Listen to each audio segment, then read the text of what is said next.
I'm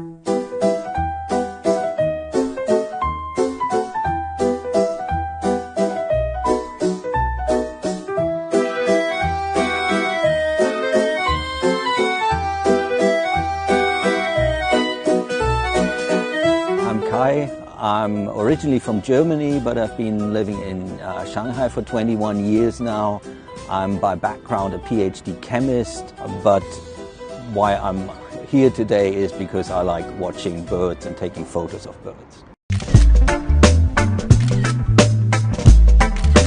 At some point I just read about people liking birds and watching birds, so I started looking for them a little bit in the neighborhood. And then I took some photos of them with a cheap camera and found that interesting, and then it just escalated from there, so that now I really spend a lot of time on that.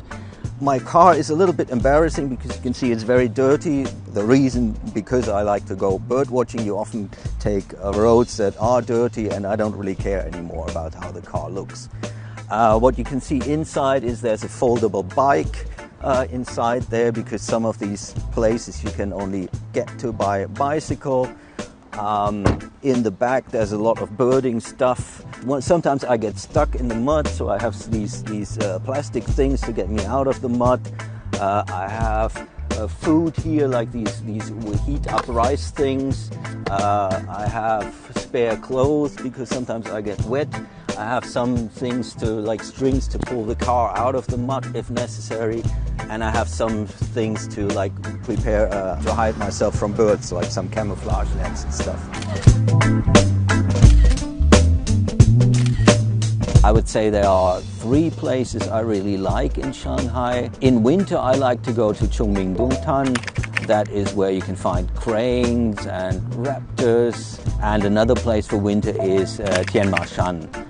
That's where some birds, forest birds, winter that are hard to see elsewhere.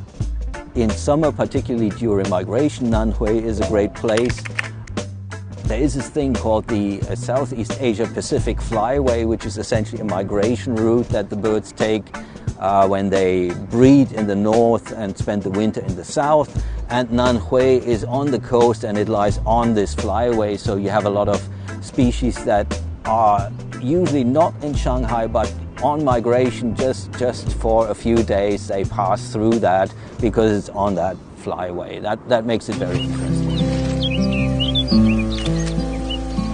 I love owls, so there's something called the Oriental Scops owl, Hung Jiao Xiao, I think in Chinese. That's a very cute little bird. I love cats, and I have 13 cats at home, all ex-homeless cats. And of course, if you look at owls are sort of the equivalent to cats, even in the Chinese name Mao Zedong, which is my favorite Chinese word, because I think it's such a cute name to give owls.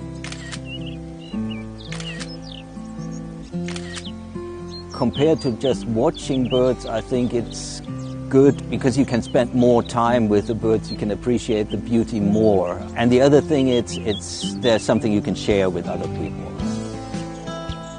I have 2 different websites. One is one where I just post my photos, just if you want to look at beautiful bird photos, that's one thing. And the other is a lot more work and maybe more challenging. It's a cooperative blog website where different authors write about birds and their experiences with birds. I write some for these, but I have like 20 different writers. We have about 2 new posts every day. It's 2 things. One is I just like communicating with people, sharing things, writing. And the other is I think the more people know about birds, care for birds, the better it will be for the birds.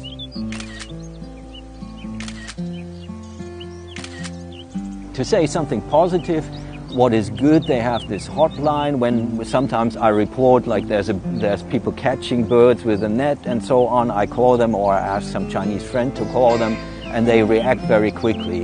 And there has been a lot less catching of birds in Shanghai. I've seen some of these habitat cleaning activities. The younger birders 30 and below or 40 and below, they are very environmentally conscious. And then there are these bird watching activities. I just got invited to another one where they sight birds and list them, so that's good.